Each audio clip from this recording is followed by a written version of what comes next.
So the kinds and types of contracts just keep varying, and it varies from industry to industry. But the ones you will most commonly hit in, let's say, if you're working in the corporate team of a law firm, are shareholders agreement, share purchase agreement, share subscription agreement. These are like the hi-fi contracts which you will always have to know how to get done right. But in addition, there are many simple agreements, but they require a decent bit of application of mind, like employment agreements, consultancy agreements, lease agreements or rentals, conveyancing agreements for purchase or sale of property, marketing agreement, like that.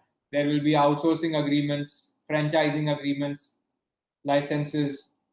So there are tons of them. Then every industry has its own set of contracts. Like if you are in working on projects or project finance, then there is something called a concession agreement. In the banking and financing industry, you will have multiple kinds of loan agreements. And in fact, there are these loan market associations, which are basically like a self-regulating or an industry body at an international level, which has specified the terms of, which has specified standard terms which must be there in every syndicated financing. Now, a syndicated finance is a loan which is given by multiple lenders. So that way, there are some standard versions which are available, which actually incorporate best practices. But if you go and draft a marketing agreement, you will not have that kind of a standard available for yourself. Then in the oil industry, there will be the production sharing contract. So like that, it varies from industry to industry. And while you may understand what contracts are because you've worked on them or because you studied contract act, you may have a sense of it. But the commercial terms is where the key is. Okay, like you might think that a lot of times when I speak to lawyers who've got a reasonable bit of experience working, and I ask them that what happens in this kind of a contract, they come up with answers that this is usually commercial. This can vary.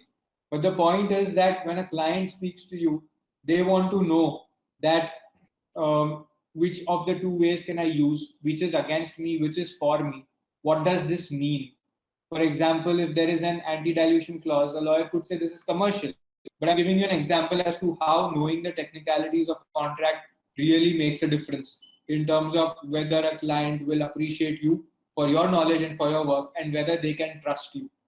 Okay, so I've given some kind of an overview of different kinds of contracts that are available.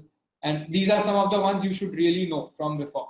And of course, you should know how to draft something like a partnership agreement, an LLP agreement, articles of association, memorandum of association of a company. If you know these, now these are contracts which are required, which are blessed by statute, which are mandatorily required by statute. Like if you form a company, you need to have an MOA and an AOA. If you form an LLP, then you need to have an LLP agreement in place. Okay, and there are some mandatory clauses which need to be there. And if you don't cancel, if you don't negate them in your agreement, then they get implied by default. Okay, so you need to know that how that works. Now, if you know these few agreements, how to draft them comfortably and how the different clauses of these agreements work, you will sail through very well in any interview. It's as simple as that.